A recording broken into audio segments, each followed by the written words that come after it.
दिनांक 12/2/2002 को मैं थाना अधिकारी महावीर नगर के पद पर तैनात था।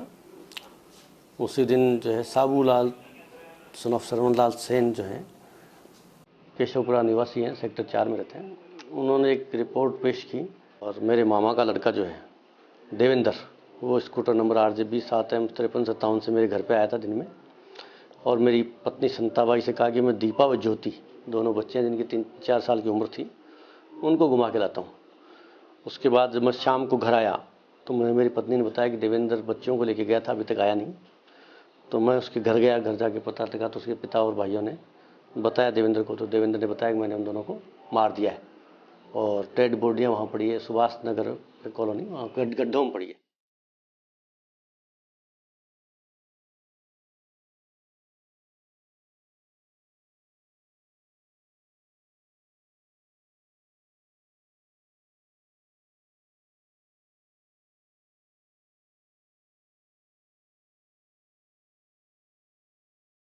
उसके बाद वो यहाँ रिपोर्ट दे के नहीं, रिपोर्ट में मुकदमा दर्ज किया 365-302 IPC में।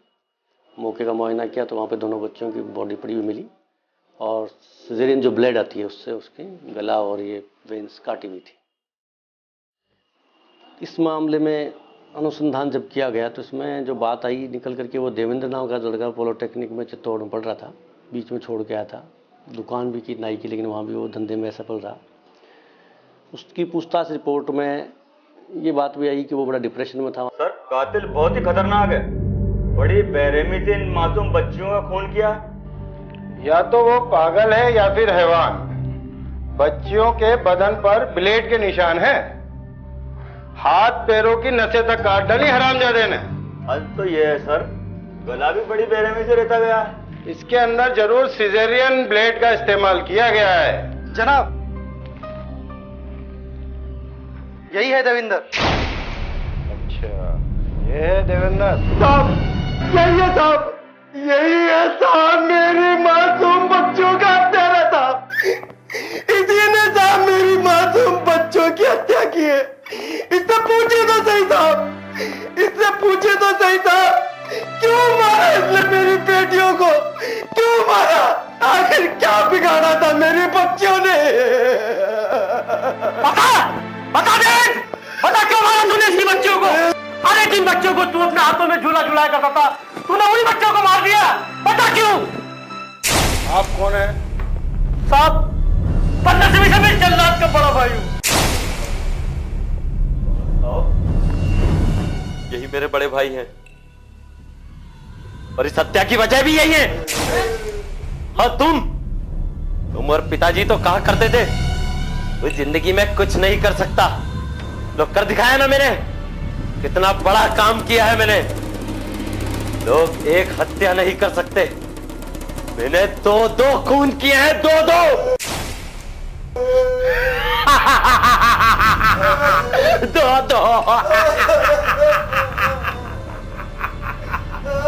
हवलदार, इनको लेके जाओ।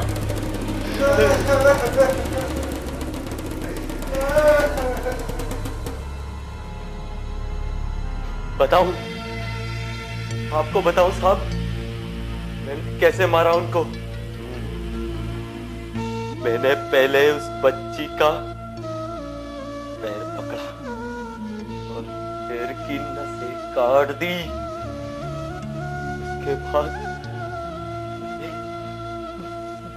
मैंने उसके हाथ की नसें काट दी साहब, और फिर बड़े प्यार से उसका सर गोद में रखकर का गला भी काट दिया।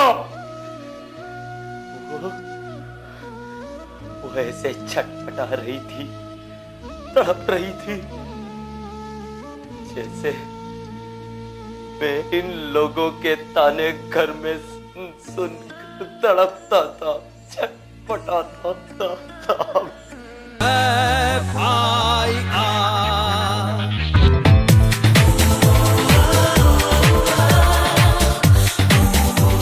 कृपया ध्यान दें, अपने पशुओं को खुला न छोड़ें, पॉलीथीन का उपयोग ना करें, कचरे को यथास्थान पर ही डालें और सड़कों को गंदगी मुक्त रखें।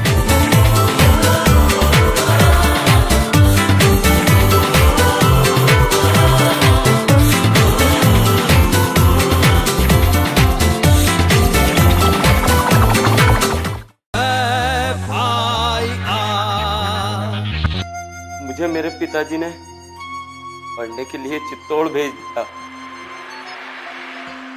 जात का सैनी होना मेरे लिए अभिशाप बन गया था साहब। मेरे साथ वाले लड़के मुझे जात के नाम पर चिढ़ाया करते थे। आते हुए चले गए।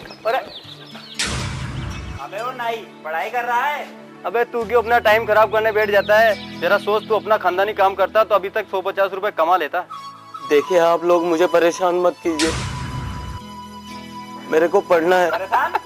अबे हम परेशान नहीं कर रहे थे, हम तो तुझे सलाह दे रहे हैं। और वैसे भी तुम नाइयों के पास तो खानदानी काम होता है। और वैसे भी पढ़ने से तेरी जात थोड़ी बदल जाएगी, रहेगा तो नाई का नाई। ओ नाई मालिश करेगा मेरी? अरे तू तो बड़ा किस्मत वाला है, तेरा तो ग्राहक भी आ गया। अबे कर दे यार, 50 रुपए दूंगा। 50 रुपए? 50 रुपए? 50 रुपए?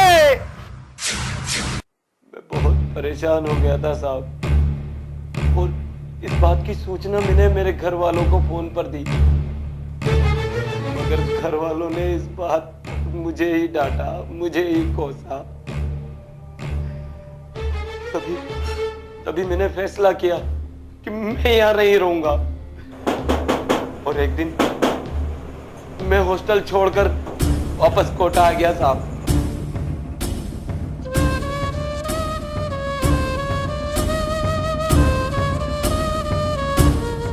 लेकिन मुझे पता नहीं था साहब, मेरे अपने गैरों से भी ज्यादा खतरनाक साबित होंगे। का एक निवाला खाने से पहले मुझे घर वालों की गालियां खानी पड़ती थी साहब। एक दिन किसी बात को लेकर मेरी माँ से मेरा झगड़ा हो गया। ले बेटा, अम्मा बहुत जोर से भूख लगी है, जल्दी से खाना दे दे, दुकान बंद करके आया हूँ। वाह रे नवाब वाह, ऐसे भी थोड़ी सी भूख बर्दाश्त नहीं कर सकता है? तेरी दुकान से यूं भी फूटी कोड़ी नहीं मिल रही है मेरे को, और दुकान बंद करके आ गया खाने के लिए। देख अम्मा, तो फालतू की बात तो शुरू कर मत। कुत्ता कमीना कहीं का, ये फालतू की बात है? हाँ? कुत्ते को भी रोटी डालो ना तो वो भी थोड़ी रखवाली कर लेता है, और तू तो किसी काम का नहीं कर्म का। तू फालतू की बात मत कर। क्या वो अम्मा देख ली, सब कुत्ते ने कमीने ने मेरे ऊपर चाकू उठा लिया मारने के लिए। तो भाई क्या परेशानी है तुझे? तुझे पढ़ने के लिए वहाँ भेजा, वहाँ से भी तू वापस लौट कर आ गया। कुछ कमाया जाता नहीं है, कमाया जाता नहीं है। क्या मुसीबत है तेरी? तुझे दुकान खुलवाई, तू दुकान भी ढंग से नहीं चला सकता, क्यों परेशान कर रखा है? चुपचाप बैठकर रोटी नहीं खाई जाती तुझसे, जो हमें परेशान करता है, बदतमीज कहीं का। तू चाहता क्या है? मैं कोई तुम्हारी रोटियां थोड़ी खा रहा हूँ जो तुम कहते हो। जबान लड़ा कर बदतमीज। बेटा मार इसको, मार इसको, देख के बोलता है कि मार लो मेरे को, मार इसको। उस दिन भैया ने मुझे बहुत मारा और मुझसे कहा कि तू नाकारा है, तू जीवन में कुछ नहीं कर सकता। वो मुझे जानवरों की तरह पीटते रहे, लेकिन मैं अपना बचाव नहीं कर सका साहब। उस दिन मुझे लगा कि मैं बहुत कमजोर इंसान हूं साहब, बहुत कमजोर इंसान हूं। तभी मुझे सूझा कि मैं मैं अपने से छोटों को तो मार ही सकता हूं, और अपने से छोटों को मारकर अपने परिवार वालों को दुख पहुंचा सकता हूं। तभी मेरी आंखों के सामने दीपा का चेहरा आया। उसने बताया कि साहब मैंने एक बार मदर को भी मारने की कोशिश की तो मेरी पिटाई हो गई। तो मैंने देखा कि मैं किसी बड़े आदमी को नहीं मार सकता, इसलिए इन बच्चियों को मैंने चुना। एक बच्ची को ले जाने का था, लेकिन दूसरी बच्ची भी टॉफी के नाम से साथ हो गई। मैंने उन दोनों को स्कूटर पर बिठाकर सुभाष नगर की तरफ चल पड़ा। रास्ते से मैंने एक सीजरियन ब्लेड भी खरीद ली। सुभाष नगर के एक सूने इलाके में ले जाकर सबसे पहले मैंने दीपा को मार दिया। उसके बाद मैंने ज्योति की भी जान ले ली। जी चाहता है तेरा भी वही हाल करें जो तेने उन बच्चियों का किया है, लेकिन क्या करें, कानून ने हमारे हाथ बांध रखे हैं। और उसमें फिर अनुसंधान में हमने सारा जो है पंचायतनामा है, घटनास्थल का निरीक्षण है, खून आलूदा मिट्टी है, ब्लेड है, कपड़े हैं, ये सारे जब्त करके न्यायालय में चालान पेश किया। उसमें उसको आजीवन कारावास की सज़ा हुई है। और इस केस की स्टडी और पूछताछ और तमाम साक्ष्य, इन सब बातों से एक बात निकल के आई कि व्यक्ति को जो है इतना ज़्यादा किसी परेशानी से घबराना नहीं चाहिए को जीवन के प्रति इतना निराश हो जाए।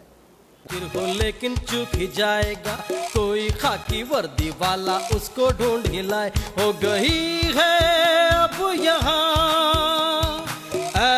FIR।